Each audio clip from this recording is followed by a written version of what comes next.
Our word of the week this week is a hapax legomenon, and we've had many of those, meaning that it only occurs once in the New Testament, but we've never taken the time to break down that phrase, hapax legomenon.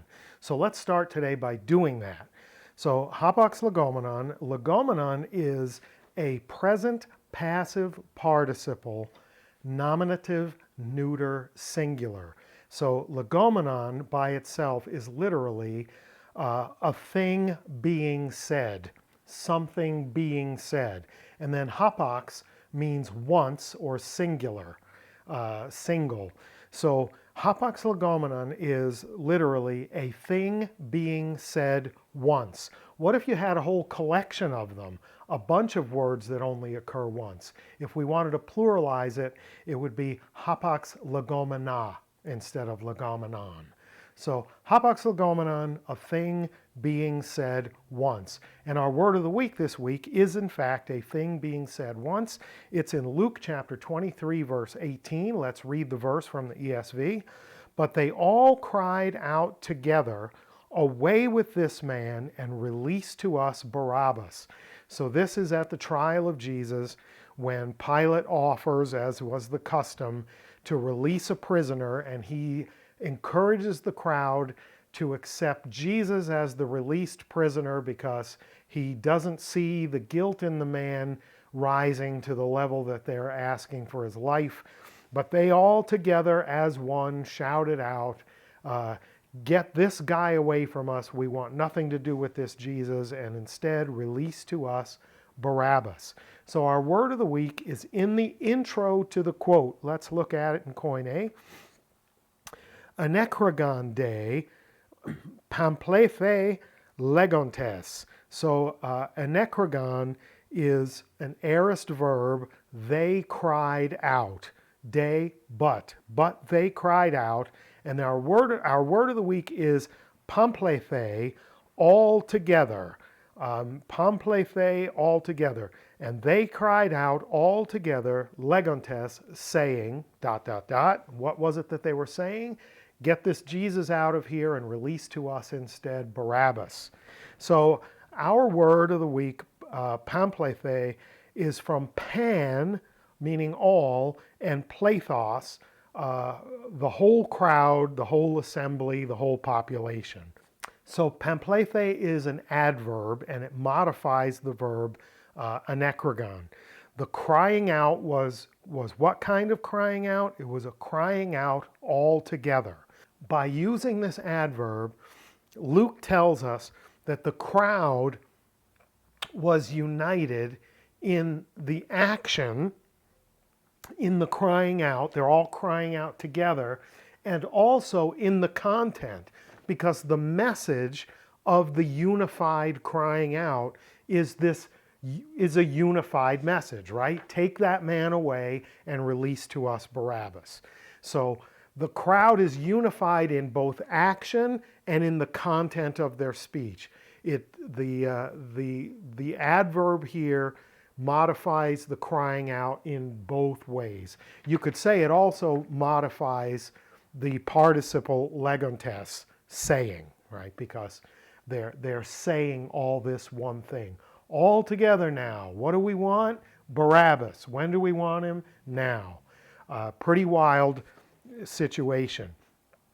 Now, our word of the week, pamphlethe, gives us an opportunity to look at how human nature affects language. So this is an illustration of what's called the Lugenbiel laziness principle. Human beings will take a shortcut, will slouch into something unintentionally, unconsciously, and wind up making a change in language. And this word is a great example of that, because our word of the week here, pamphlethe, is made up of pan and plethos. It's not made up of pam and plethos, because pam is not a word in Greek. So it's pan plethos, pan plethe, but it's become pamphlethe. The nu has morphed into a mu. And why did that happen? Well, let's do a little experiment. When you form the N sound, whether it's N in English or nu in Greek, you form that sound by putting your tongue against the back of your teeth. So try it with me now. N, n. See how you put your tongue against the back of your teeth? When you make an M sound, you don't put your tongue against the back of your teeth. You put your lips together. Mm, mm. And when you make a P sound, you also put your lips together. P, P. See how that works? Now, let's try an experiment. We're going to say panplethe 3 times fast. Ready, set, go. Panplethe, panplethe, panplethe. Now we're going to say pamplethe 3 times together fast. Ready? 1, 2, 3, go. Pamplethe, pamplethe, pamplethe. Do you see how much more naturally and easily you can say pamplethe than panplethe? Because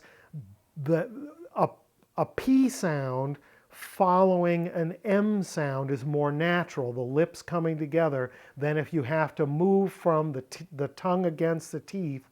Panplethe is harder than pamplethe. So what does human nature do? Human nature slouches into the Lucian-Beale laziness principle, converting the nu into a mu, and we wind up going from panplethe to pamplethe. Okay? That's just how language works. It doesn't change the meaning in any sense, but remember, there's not a Greek word pam.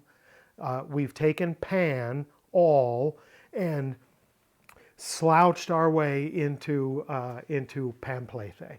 So our word of the week, pamplethe, all together now, pamplethe, is a hapax legomenon, a thing that is only being said once in the New Testament, and it unifies the action of the crowd in Luke 23:18, and it also unifies the content of what they're saying to Pilate. They're all together on the same page. We don't want Jesus, released to us instead the murderer Barabbas. Pamplethe, all together now. Great word of the week. Hope it was good for you. If it was, you know what to do with all the social media type stuff. Tell your friends you're finding value here. Leave me some feedback. And don't fret the Lucian-Beale laziness principle. It's how language works. Humans slouch our way into the easier way of doing things, and it tends to change the language into the vernacular, into the way we use it. Thanks for watching. Hope it was good for you. Until next time, Karis Kairani, grace and peace to you.